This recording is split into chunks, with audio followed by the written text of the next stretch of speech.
नमस्कार, news plus के इस खास कार्यक्रम में आपका स्वागत है। मैं हूं डीआर गौतम।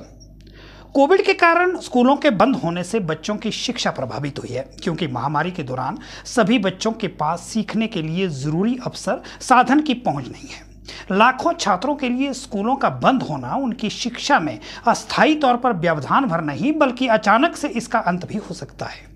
शिक्षा को तमाम सरकारों की पुनर्निर्माण योजनाओं का सबसे महत्वपूर्ण हिस्सा होना चाहिए।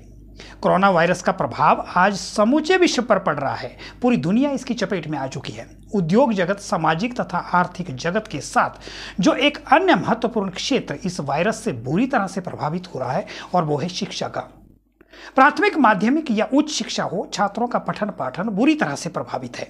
वहीं शिक्षा के क्षेत्र में कार्य कर रहे कुछ शिक्षाविद भी पिछले 2 वर्षों से बंद पड़े स्कूलों की वजह से चिंतित है कि आखिर आने वाले वर्षों में इसका आने वाली पीढ़ी पर क्या प्रभाव पड़ेगा।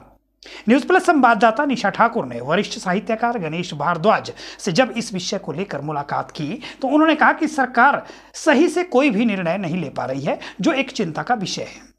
उन्होंने कहा कि आने वाले समय में छात्र अनेक प्रतिस्पर्धाओं में पिछड़ जाएंगे।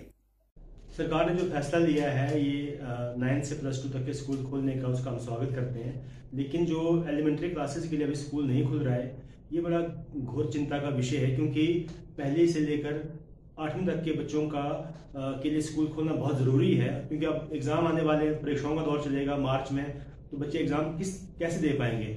और ऑनलाइन पढ़ाई जो है वो उसका प्रभाव कम रहता है। बच्चे पाठशालाओं में आने चाहिए, पाठशालाओं में बहुत बच्चे पढ़ने के साथ साथ बहुत सारी और भी गतिविधियों में भाग लेकर बहुत चीज़ें सीखते हैं।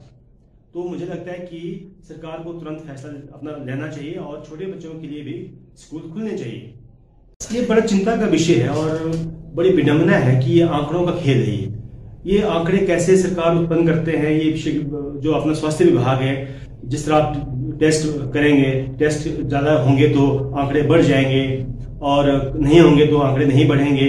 ये कभी बढ़ते हैं, कभी कम होते हैं। लेकिन जब हम अपने आसपास देखते हैं तो कोरोना महामारी से कोई बहुत ज़्यादा हमें तो कोई प्रभाव दिखा नहीं। अब हम लोग बहुत जगह जाते हैं, घूमते हैं, गाँव में जाते हैं, इधर उधर जाते हैं, शहरों में देखते हैं, इतनी भीड़ है। तो यदि कोरोना इस तरह से फैलता तो आज कोई ना बचता। तो बच्चों के स्वास्थ्य पर कोई प्रभाव नहीं पड़ा हुआ देखा जाए तो इसलिए ये आंकड़ों का खेल अब बंद होना चाहिए। अब समय आ चुका है, 2 साल हमारे बहुत खराब हो चुके हैं और इन 2 सालों में जो बच्चों ने खोया है उसकी भरपाई करना बहुत मुश्किल है। गौतम जी, आप देखें कि जो बच्चा 2020 मार्च में केजी में था, नर्सरी क्लास में था, 2022 मार्च में 3री क्लास में आएगा। अब आप उस बच्चे की दशा और दिशा देखिए कि क्या वो पढ़ पाएगा 3री क्लास में। आपको बता दें कि गणेश भारद्वाज साहित्यकार होने के साथ साथ निजी पाठशाला के संचालक भी हैं। पाठशाला के बंद होने से न सिर्फ बच्चों का नुकसान हुआ है बल्कि निजी पाठशाला के संचालकों को भी भारी नुकसान का सामना करना पड़ा है। गणेश भारद्वाज ने कहा कि यदि अभी भी पाठशाला में सभी कक्षाएं शुरू नहीं होती है तो स्कूल प्रबंधन को भारी नुकसान उठाना पड़ेगा और जिसकी भरपाई करना मुश्किल है। देखिए, एक तरफ तो जो केंद्र सरकार है, चाहे दूसरी सरकारें हैं, राज्य सरकारें हैं, बहुत सारे जो है सरकारी उपक्रमों का निजीकरण किया जा रहा है। लेकिन प्राइवेट स्कूल जब इतने अच्छे से चला रहे हैं व्यवस्था को, इसमें रोजगार उत्पन्न किया गया है, बहुत सारे जो है अनएम्प्लॉयड लोगों ने स्वरोजगार पैदा किया हुआ है और बच्चों की शिक्षा की गुणवत्ता का पूरा ध्यान रखते हुए उसके ऊपर कार्य किया जा रहा है। इन 2 वर्षों में बहुत सारे छोटे स्कूल तो बंद ही हो गए हैं और क्योंकि उनके पास ट्रांसपोर्ट सिस्टम था, जो सारा की बैंकों से लोन के ऊपर लिया जाता है, किराए की बिल्डिंग होती हैं, जो थोड़ा बहुत संघर्ष करके बचे हुए हैं, वो उनके पास भी समय है। यदि इस साल और या 2022 मार्च के आसपास अगर स्कूल खुलते हैं अच्छे से तो ये व्यवस्था थोड़ी सी सुचारू चल सकती है। अदरवाइज तो लाखों लोग जो है जिनको रोजगार मिला हुआ है वो भी बेरोजगार हो जाएंगे। सरकार के पास वैसे नौकरियां नहीं है। जो प्राइवेट लोग अपने बलबूते पर काम कर रहे हैं उनके उसके ऊपर बहुत बुरा प्रभाव पड़ेगा। कुछ लोग जो जुझारू है, संघर्षशील है, जिनकी अपने व्यवस्थाएं थी, उन लोगों ने अभी इन 2 सालों में व्यवस्था को अभी तो बनाए रखा है। ऑनलाइन के माध्यम से बहुत अच्छी तरह से पढ़ाई की गई है, बच्चों को पढ़ाया गया, घर घर जाकर अभिभावकों की मदद की गई है। फीसों के ऊपर कभी आती हैं फीसें, कभी नहीं आती हैं, उसके ऊपर भी कंप्रोमाइज किया गया। कोई बात नहीं, जब तक एक उम्मीद की किरण ये रहती है कि चलिए देखते हैं आगे स्कूल खुलेंगे तो व्यवस्था ठीक होगी। तो लेकिन ये जो भ्रम फैलता है कि अब जो है निजी स्कूलों से लोग जो है अपने बच्चों को निकाल कर सरकारी स्कूलों में डालेंगे, तो फिर सरकारी स्कूल भी तो बंद है। या तो सरकारी व्यवस्था इतनी ताकतवर हो, गवर्नमेंट स्कूल इतने ताकतवर हो कि तभी तो निजी स्कूलों से बच्चे वहां जाएंगे। तो इसमें तो कोई आपत्ति नहीं किसी को, अभी भी सब कुछ खुला है। जो प्राइवेट स्कूल में जाते हैं वो उनका स्वागत है, जो गवर्नमेंट स्कूल में जाते हैं उनका भी स्वागत है। ऐसे अस्पताल भी प्राइवेट हैं और गवर्नमेंट के भी हैं, है ना जी। बैंक प्राइवेट है, गवर्नमेंट के भी हैं। सारी व्यवस्था तो आप निजीकरण कर रहे हैं, तो स्कूलों के ऊपर भी कम से कम सरकार को बहुत गहराई से सोचना चाहिए। और गौतम जी, हिमाचल का जो बोर्ड है, हिमाचल शिक्षा बोर्ड, वो बहुत फायदे में है, क्योंकि निजी स्कूलों के सहयोग से चला हुआ है। और बाकी सारे तो बोर्ड घाटे में ही, तो आंकड़े आपको सरकारी आंकड़े मिल जाएंगे।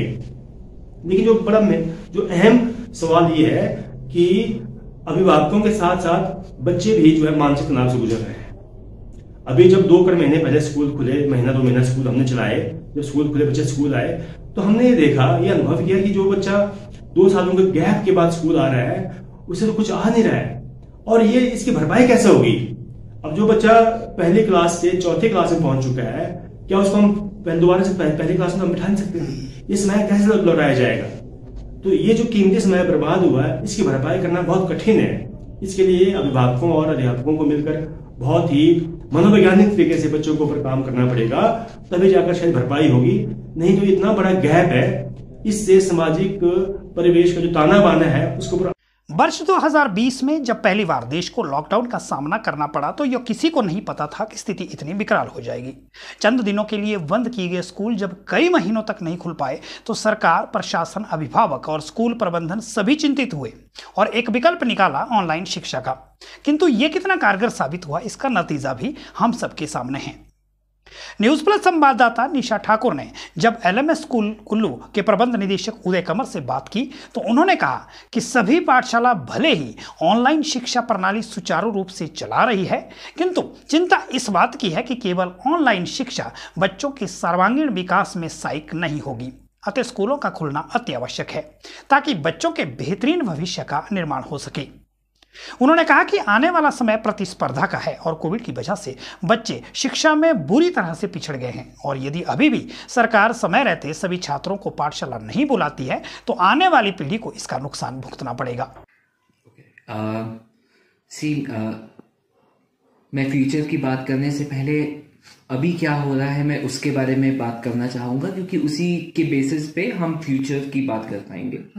At this point of time बहुत सारे स्कूल्स अपनी एजुकेशन ऑनलाइन कर रहे हैं, जो कि बहुत अच्छी चल रही है। मैं बाकी स्कूलों के बारे में तो शायद उतना नहीं बोल पाऊंगा, बट हमारे ला मॉन्टेसरी स्कूल्स में ऑनलाइन एजुकेशन बहुत ही प्रोफेशनली चल रही है।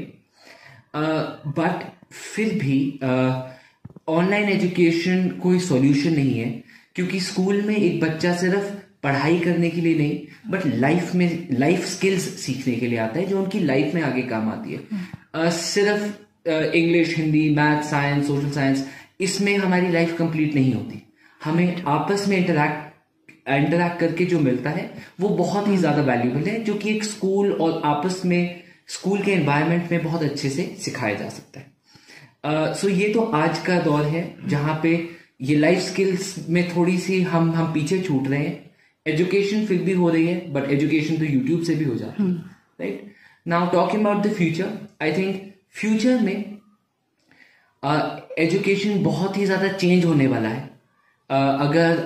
अगर मेरी माने तो आज से 5 से 10 साल में क्लासरूम्स को फ्लिप कर दिया जाएगा, जहां हम शायद बोल पाए बच्चों को कि वो घर में रीड करके आए और क्लास में जो उन्होंने घर में पढ़ के आए हैं उसके बारे में आपस में वार्तालाप हो पाए, आपस में आइडियाज एक्सचेंज हो पाए, तो हमारी एजुकेशन थोड़ी उस साइड पे हो सकता है जाए।